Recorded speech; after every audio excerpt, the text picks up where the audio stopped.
Hello, everyone. Welcome to Adventures in Careerland.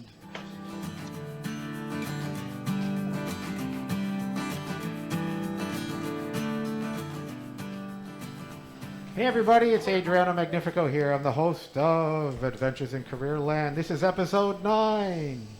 And as usually, I'm joined in the broadcast media studio at the Riel Arts and Tech Center by Isabella Soares. How are you, Hello, Isabella? everyone. I'm doing well. How was your week? You're a little busy, aren't you? Yeah, well, yesterday was a pretty nice day because we didn't have to come to school. So, yay! I'm kidding. Well, that's a good thing. That's a good thing. Oh, to Lily Chen. How are Hello, you? I'm good. I'm perfect. You're perfect as always. Lily is a family to take home right now. Take care of at home. So how's that going? Yeah, I just discussed a little bit with my daughter because she didn't get a good result for her last Oh, test. All yikes. right. So you're one of those. Are you a helicopter parent? You're hovering over her, looking over her? Yeah, sort of. I like it. I like a person who says this is the way it is. All right. Yeah. That's the way it is. Hey, we're super pleased. Like, we're in the Riel Arts and Tech Center. The broadcast media program is one of these 13 programs in the Riel Arts and Tech Center. So we're really privileged and happy to be here and working with two student producers of this caliber and quality and humanity. Well, 'tis a consummation devoutly to be wished, as Hamlet said. So, we have guests here, and this whole program, this whole podcast is about people telling their stories about the educational paths they chose and the decisions they've made and where they've wound up and where they hope to wind up. So we're super proud and super happy to have an RBC person here. That's the Royal Bank of Canada, person with whom I've worked for, oh my gosh, last year. I was very privileged to work with her on a project we'll talk about a bit. Isidora Draskovic. How are you, Isidora? Hello, I'm good. I'm really happy to be here. Thank you for having me on the podcast today. Oh, we're super glad you're here. Hey, we always ask about, you're at RBC, but you've had a very cool journey from your high school life. Do you remember when you were in high school, you were in grade 11 or 12, what was going through your brain? Do you remember? About career and life. Definitely sports, definitely parties, being cool, and a little bit about my future. I kind of just knew I wanted to help make the world better, was kind of in sum what was going through my head. Well, that's awesome because when I met you as part of a RBC community rotation process in a great program they call Career Launch, and it was Mandy Taylor. You remember? You know Mandy? Mandy's one of the senior people at RBC, and she recommended, Magnifico, why don't you take on one of our rotation interns? And that was a program. The Career Launch program is something you're a part of. Explain that community launch program a bit. Yeah, totally. So it's part of a larger initiative from RBC called Future Launch. And so they do a lot of different career development things ranging from people in high school to graduating from a master's degree. So I was part of Career Launch, which was a year-long internship. And there's 3 rotations. So the first one, you work in a branch for 6 months and you understand the bank, you understand how it works on the front line. And then the second one is the community rotation, which is where I was working with you, Adriano. And so they try to base it on your interests. So if you have some skills that you have kind of learned and want to develop more, you can let them know and they'll try to match you with a great organization or project. If you want to try something completely new that you haven't done before, they'll put you there as well. So I was kind of in the position I wanted to try something new. I had done a lot of different things in university, but I had never done anything around career development or anything in schools. So I was really happy to work with you, Adriano, trying something new. And then the third rotation is at the head office position, kind of similar style where you can build on skills that you already have or try something new, and you get kind of a more strategic look at the organization from a little bit higher up that you wouldn't normally get to see. See, that's an amazing tri-piece look you had at an organization as big as RBC, which is kind of cool. But before you get there, that's an interesting place, and that's where you're at right now. You're actually working for them, right? Yes. So you've passed the internship. Is that correct? Yes. You made it. Because there was a time they could have dumped you. You realize that, right? But they decided to keep you. That's a beautiful moment in your life. Because you did such great work. I was privileged to work with you. I thought you were a wonderful person with many skills. I still think that. And I'm thinking, though, back now, high school, when you were going through, you couldn't even imagine in grade 11 thinking, I'll be working for RBC. So think about what you were doing, what you chose at university, and why you chose it, and what that path was. Because you told me once you were a math person. You seemed to like math, right? Yes. So what was your path? Tell us about that path. So I guess you could call it a problem in high school and university was I have so many different interests. So I'm a math person. Yes, I love calculus, but I like working with people more than doing math. Good so for you. That's a little cold. That calculus is a little cold. A little bit, yeah. But when I first came out of high school, like I said before, I wanted to help change the world, fix the problems in the world, help people. And so I enrolled in international development studies at U of W, and it was honestly the only university, the only program that I wanted to do, because I thought United Nations, they change the world and fix the world, and international development is basically the United Nations. That's what you would study if you want to work for them. So I started that program, and then I realized, if I want to be successful in it, I would have to do a master's, and I'd have to do a bunch of volunteering, and the path just seemed a little daunting to me, to be honest, and not something I was ready to think about when I was just turned 18 or 19.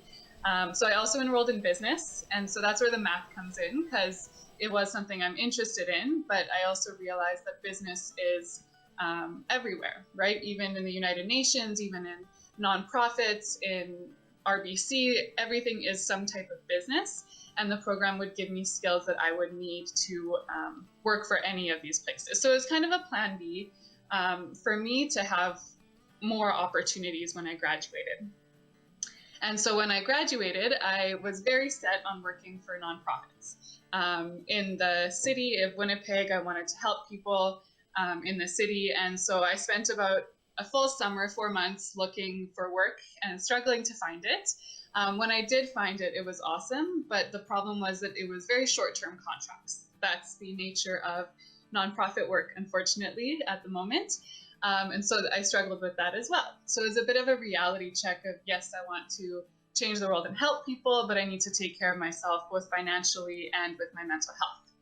And so I met a lot of people who worked in different industries, not just in nonprofit, but people who worked for government, in schools, in banks, in insurance companies, all over the city, all different kinds of industries, and realized that there's a lot of opportunities for me to really be satisfied and still help people, but not only in nonprofit. And so I joined RBC as an intern to try it out. I thought, why not experiment? Why not see every opportunity as a learning opportunity instead of narrowing my focus on just nonprofit and then narrowing my opportunities to learn and to grow. And so I'm really happy. I'm really thankful.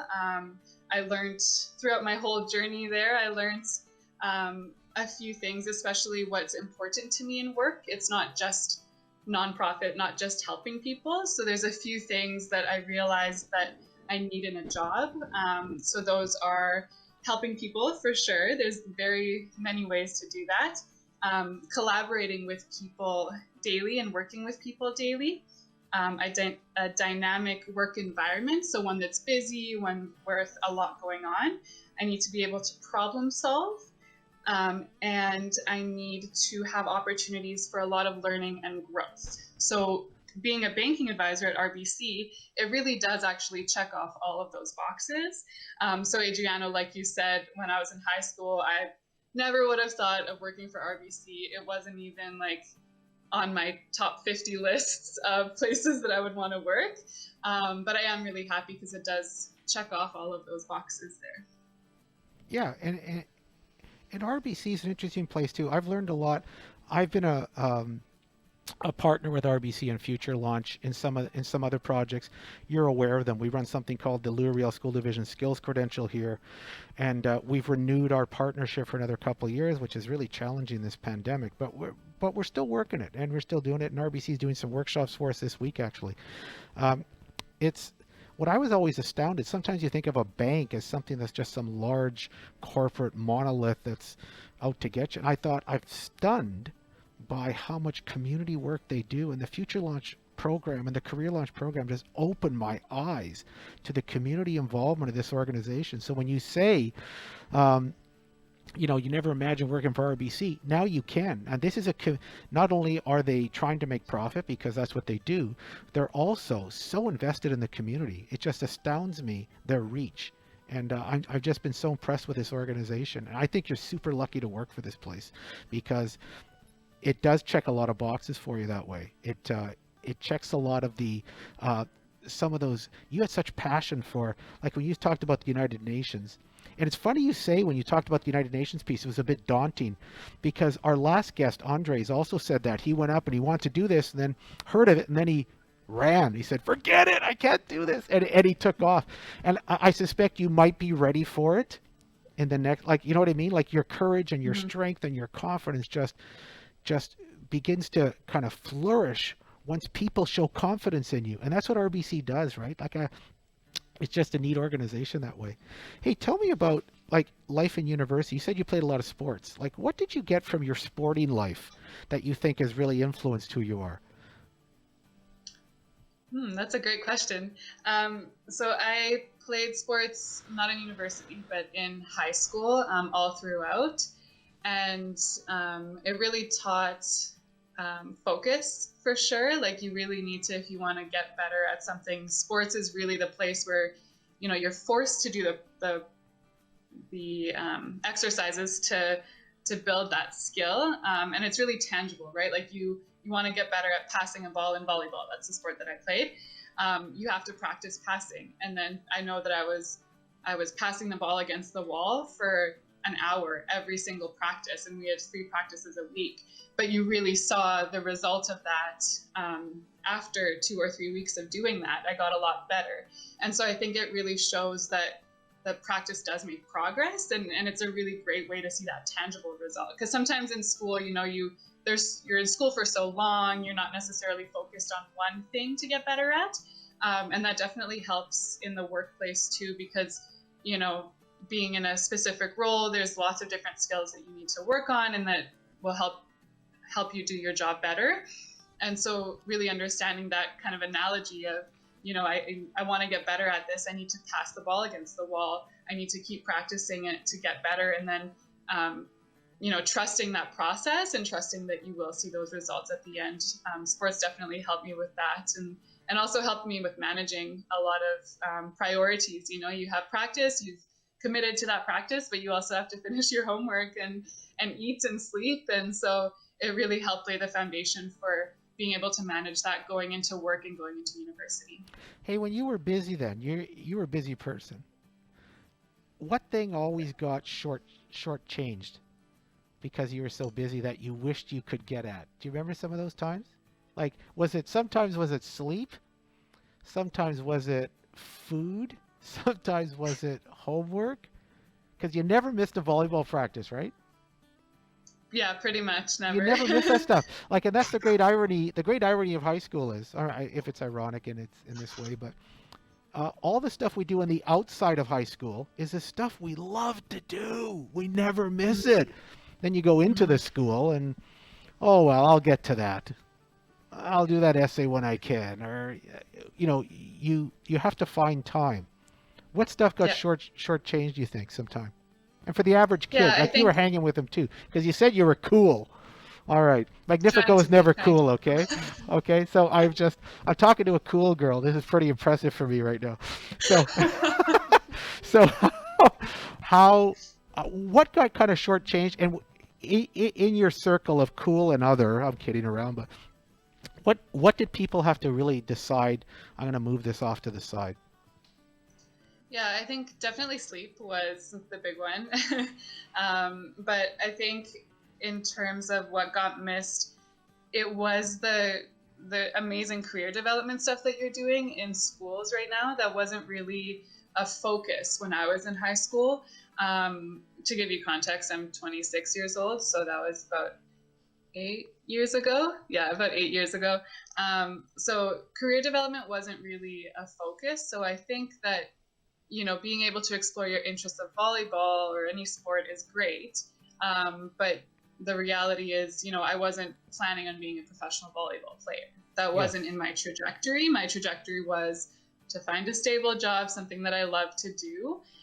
So I think definitely there was some focus from career development and planning. And, you know, we would go to career exhibits and you know, evening things where you can get pamphlets and talk to people. Yeah, and the so I would collect a bunch of pamphlets. All the symposiums and stuff, right?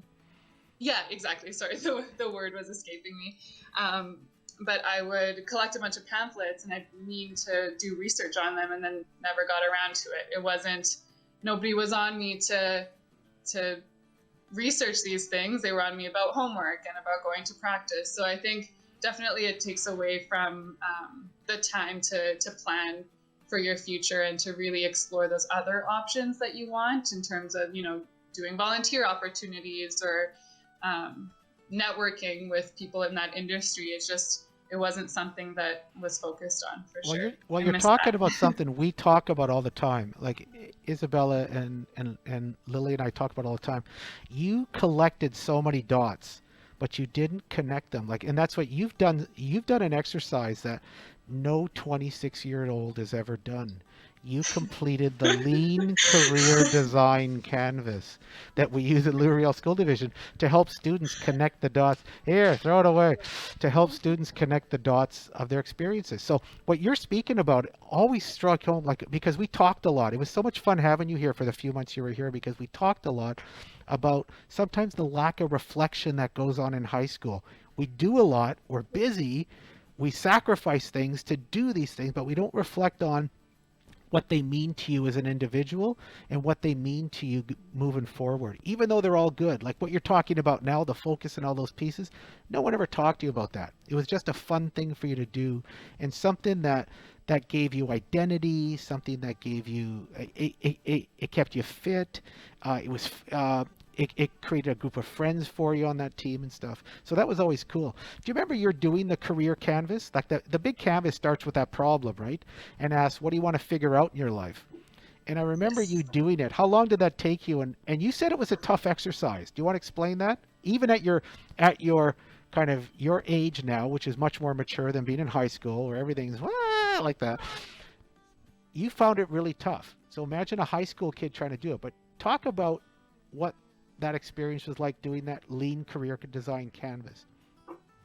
Yeah, it was a really great experience. It took me the whole 3 months that I was with you, Adriano. You gave it to me on the first day, and I think I completed it 2 days or a week before I left.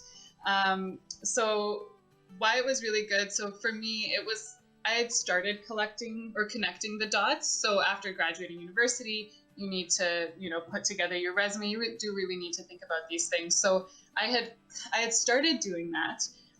But what the canvas was really great for was articulating it and like actually writing it down on paper, all of the pieces to that. So even when I had connected the dots, I hadn't done it in a piece by piece way. I had just done it in a way that I would have to just put it on my resume and be able to explain it really briefly. So in that sense, it was really, really good. And it's such an awesome tool to have, like to start that reflection in high school. Like I'm 26 and I'm doing something that kids in high school are doing. And I think that's just really awesome that you start the reflection process. And even going back to your childhood, right? There's pieces on the canvas about that. Like I love to read, and what does that mean for my career prospects and what I would want to do, or playing volleyball, right? That shows me I want to be around people. and I want to do something really interesting and engaging in terms of reading. And so it was really, really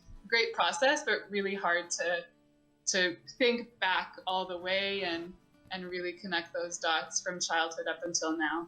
You know, you make a great point, because you said really the only place without something like a canvas or other tools like it, the only place to do that is on your resume. It's the only place where you try to connect dots. So if you've done a lot of the connecting, your resume just becomes stronger. Your resume becomes an offshoot of it instead of the connect the dots place. And a resume is not really, it's a connect the dots place for a specific thing, right? For a specific audience and a particular employer, usually, or a scholarship adjudicator. So it's fascinating. Like, I've never heard it that way too, but the resume is the only place. And kids really, for the most part, suck at resumes, because I work with them all the time. And it's a difficult thing for them to do, mostly because of what you're saying. They haven't reflected, so they just list. They just start listing things all the time. And listing is the collection. The collection is the springboard and the foundation for the real connecting, which turns into the great resume, or turns into some of the life-affirming thoughts you have about yourself. Like, what kind of thoughts? Now, I'm looking at Isabella here and Lily. These are like, you're a mom, and Lily's from China, Isabella's from Brazil, young and semi-young. That's what I'll say here. Okay, and old guy. So we've always had this fascinating discussion about our mindsets, and you're in the middle kind of. This is great. So we finally have the whole group here. Like, it's when you're moving through your pathways, what was important to you? Like, she's from Brazil and she's here as an international student. Isabella, you're listening to what Isidora. I don't want to get you guys mixed up. Those names are similar. What was going? Have you done a lot of reflection, or are you thinking, I'm just picking it up and moving, and it's one thing after another? Yeah, I think this is really interesting what Isidora was saying, because even if, like, for example, you're like 27, is it 27, right? 26, close 26, enough. 26, sorry. You're still connecting the dots. I am like 19, so I'm really like just out of high school, and I'm still connecting everything. But the important thing is, like what you said, being very reflective about what are the activities that you've done in high school, and also have a chance to volunteer in different things. After I left high school, I kind of had an idea what I wanted to do. So I started volunteering in things that were very similar to like radio and television. So I started doing volunteer work with U of W at their radio station. And the more I learned from this experience, the more I could connect these dots. So I can totally get what you're saying. And I also have a question for you. You were talking about your side of being like really good with numbers, but you also love people. So how is your job right now able to mix both of these strengths that you have? That's a really great question. Thanks, Isabella. Yeah, it's actually the perfect combination. So the role of a banking advisor is to have a relationship with your clients, to really understand what their whole kind of life journey is and their financial journey. And so having that, being able to talk to people and really enjoying being with people and connecting with people, that's really a strength that is first in this role, in that relationships that you have to make with people, because you have to be able to talk, right? You have to ask questions, ask the right questions, make people laugh, make people feel like they're really heard. And then the financial side is, so I focused on economics and finance in my business degree. And so it's very fitting talking about investments and talking about different credit. You do calculations with the client. So being able to be quick with those numbers and those quick calculations so that the client really trusts you. It's really honestly the perfect combination of those two, math and people. Now, Lily as well. I look at Lily's daughter. She just came down on her daughter for a bad test result. Yeah, and you felt that. Did you feel that pressure from your mom and dad too? Yes. Isidora? Like, Yeah, That's I, what I want to we're discuss an with her. immigrant Yeah. family, so we okay. lots of pressure. Okay. So Lily, why don't you ask her? Yeah, hi, Isidore, because I have just, in fact, it's not a kind of argument, but not very pleasure time with my daughter yesterday. I'm regret for that. In fact, during this conversation, I'm kept on thinking about whether I'm right or wrong, you know. Yes. Yeah, because I always push my daughter to say that you need to go to super, how to say, good university, Yeah. okay? Yes. Yes. And so that you need, like, if you want to go to Toronto University or you want Yes. to go to McGill, McGill. Yeah. McGill, yeah, you need to get average over 95%, I mean, the grade of your result. So when she didn't couldn't match, but now she's only grade 10. I think she still have time. But I always feel like when she want to do some sports, when she want to play some video games, when she want to do something, for me is not linked with academic things. I will be, you know, very anxious, you know. Yes. Yes. So I Yes. push her a lot, and I just want to know, like, as you are now a student, right? But in university. But do you remember in your high school how you deal with your parents about all these pressures and yeah? Do you feel like angry or like Okay, something? Isadora, this is some serious counseling going on here, okay? So Yeah, it is, yeah. tread very carefully, okay? It's a very delicate soul you're dealing with here. Yeah. Yeah, so when I was in high school, I honestly I can't remember too much about how I reacted to it. I think I'm sure there was a lot of anger and frustration. In my last year, though, I kind of stopped caring about my grades so much, to be honest. I had met someone who got into U of M and said, you know, really your grade 12 grades don't matter too much. And I was a smart student, so without trying too hard, I could get a decent grade, like at least a B. So I wasn't too worried about that. But I think it depends what you want to do, right? I know some of my friends are going to PhDs, and so the school that they go to really does matter. But if someone doesn't know what they want to do, they're not totally sure, they're not for sure set they want to do a PhD or be in med school or something like that, it really, I think that space for the creativity to develop and those different experiences, I think was really valuable. To me, even when I was in university, I joined a bunch of student groups and I did a lot of fundraising, and that was around what I wanted to do. And my grades did suffer because of it, not too much, but I couldn't be the best student because of those things. But I think those experiences really did set me up for success in terms of, you know, working in nonprofits and working with people and networking and being able to make those connections. Because, you know, the job right now, it's a lot of making connections. It's not necessarily academic. And so reflecting now, like, I do wish my parents were a little easier on me, because I do internalize that pressure also even now. Sorry, I'm not. Lily's in tears right now, by the way. So just so you're aware, she's going to need the personal counseling after this podcast. So that's okay. Thank you. Thank you so much. Yeah, I have one more question to ask is, just now you said that you didn't imagine that you could go to RBC, right?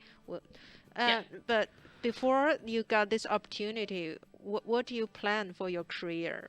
What is your imagination about your future career before you have the opportunity to go to RBC? Before that, so I can't say that I actually had a set plan. When I left university, I just was focused on finding a job in the nonprofit industry, to be honest. So my plans, they're very general. When people ask me what my dream job would be, I usually say, like, as an example would be the CEO of United Way. So very general. So I do still want to work in a position where I can really help people and affect their lives. and even being at RBC, as Adriano mentioned, they do so much community work, and they have a whole department. They have multiple departments that are focused on how do we support the community and where do we focus our money and our volunteer work. And so even being at RBC, I can still see myself fulfilling those dreams and ideas that I have for my future career. And so what I've learned is that it's not necessarily helpful to have a set point, because if you only have one plan A with a specific point in mind, life happens, so many different things can happen, and different opportunities can come up that you might miss because you're only focused on that one thing. So I'm fluid. I do want to live in different countries. I do still have a lot of different ideas of what I want to do. So keeping that general goal in mind of helping people is kind of where I'm at right now with my future goals. See, that's kind of neat what you're saying too. I always talk to kids about this. When you put all your eggs in one basket and say, I want to be a doctor, and then find out you don't like the color of blood, then that's a bit of a problem. So Yeah. I like what you're saying. Like, you're talking about clusters, like more career clusters, where there are many jobs within this space where you want to help and serve others and make a difference in the world related to your skill sets. And that's, I think it's a really healthy and a great way to do it. And it's cool that RBC connects to that, right? And so other organizations may have that ability to connect to that. So I think I talk about it in the concept of clusters. It's better to look at life as clusters and what cluster you fit in instead of the particular job. It's more to think about all the jobs within that cluster and the possibilities. It'll take the stress off you a bit too. To, like, if you don't become the doctor, I mean, you'll need counseling like Lily does after this session. It'll just be a great disappointment to you. You know what I mean? That's good. I'm sorry, Lily. It's okay. I learned 2 points at least from. Well, what have you learned? Tell us what you've learned. The Lily. first things when she talked about sports, when she said that she learned for focus in the sports, yes, right? Focus, yes. And build skills, right? And practice make the things better. Yes. The things. And I just recalled one time, I forgot to in which podcast we have talked that the sports also taught people how to learn from the not only to win, but you should accept the condition. Most of the part you will lose, Yes. right? Yes. And I think for my experiences, like back to China and all these young generations, they are too eager to win, and they couldn't afford to lose. Yes. So when they're facing some kind of losing situation, it's like, It's my God. devastating. Yeah, they will Yes. feel like, oh my God, that's the end of the world. So that's what, Great point. yeah, Great she point, she Lily. taught to me to think about sports. Definitely, I will push my daughter again. So to play that, sports. Isidora, what's your greatest failure then? That's what we want to know right now. That you've learned from. Is that a tough one, or is it too much? Volleyball. That's a tough one. I think it's a progression, because I think, Lily, you make a really great point in terms of winning. Like, we're my generation, like millennials, right? We're raised in part by media and social media, and so we learn a lot from that, and we learn a lot about perfection from that. And so I think throughout this whole career journey, it's been understanding, like, not everything will come right away and not everything will be perfect. And so I think there's no great failure, but it's a, like, little failures along the Yes, way yes. that were tough to overcome, and to really learn that it's going to take time, and it's not going to be perfect, and it's not going to be what you want right away. Yes. That's a great point. You know what? Do you have anything else? No, Lily? I just to say that that's the first point she told me. Yes. And the second one is she said that, at the very beginning, she don't really have a really, how to say, specific plan. Specific, yeah. Yeah, specific plan. But then step by step, she find out, okay, from a big range to a small, definitely point, right? Yes. So, So It's- for your own daughter then, Lily, is this Yeah. part of her journey yeah, that we have to respect? And yeah. and give it. Yeah. So there's lots to learn there. Everyone's on a journey, right? And everyone's trying to figure it out. And Yeah. and the failures and the successes are all part of that. Yeah. I'm so happy to talk to Isidora. Look at you. So I think the counseling session has taken a turn for the better now. I think we're going on Yay. okay, I'll get you some Kleenex to dry those tears. Okay, thank you. And we can move on. That's good. You know what? Isidora's got to run for a meeting. Yeah. I can see, but you know what? What a pleasure to have you here, Isidora. Do you mind if I keep in touch with you and we keep talking and we're doing an RBC event this week. Talk to Deb and Kathleen about it because you have lots to offer youth about planning and thinking and reflection. You've been through a process that we're trying to get kids to go through, so you have special insight now that most people don't have about what we're trying to do in Riel with every single high school student, and it's a great challenge. That important reflection piece. And I just have a feeling one day, like your original thought was, I want to work for the UN. A little piece of me thinks something like that will happen down the road. I don't know when or where, but you're building all the skill sets. And even if it doesn't happen, you're building all the skill sets that are turning you into the leader. And that's what I begin to see in you. I see this emerging leader, this leader who has the potential to influence, to make the difference that you think you want to do. And I think RBC is lucky to have you. And I was super lucky to have you as an intern last fall. So, hey, we appreciate you being on our podcast. You've been a great guest. And I think you're going to inspire. I'm going to force students to listen to this. So that's the way I do it. So I have no doubt you're going to influence some young minds into thinking about there are many ways to seek and to find and explore, but it's important that you just stay on the path and checking out what sticks to you and what works for you. So that's good. Hey, we appreciate it. And everybody, again, Lily, thanks so much. Insightful as always. She's the mom of the group, right? I'm the grandfather of the group. And here's our young daughter, Isabella. So we're so glad you're a part of this, Isidora.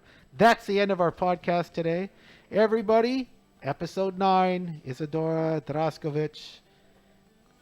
Thanks so much for coming. And thanks to RBC for being a part of our world today. Take care, everybody. Thank you so much. Bye-bye. Thank you. It's been awesome. Thank you, Isidora. Bye. Thank you. Bye. Bye.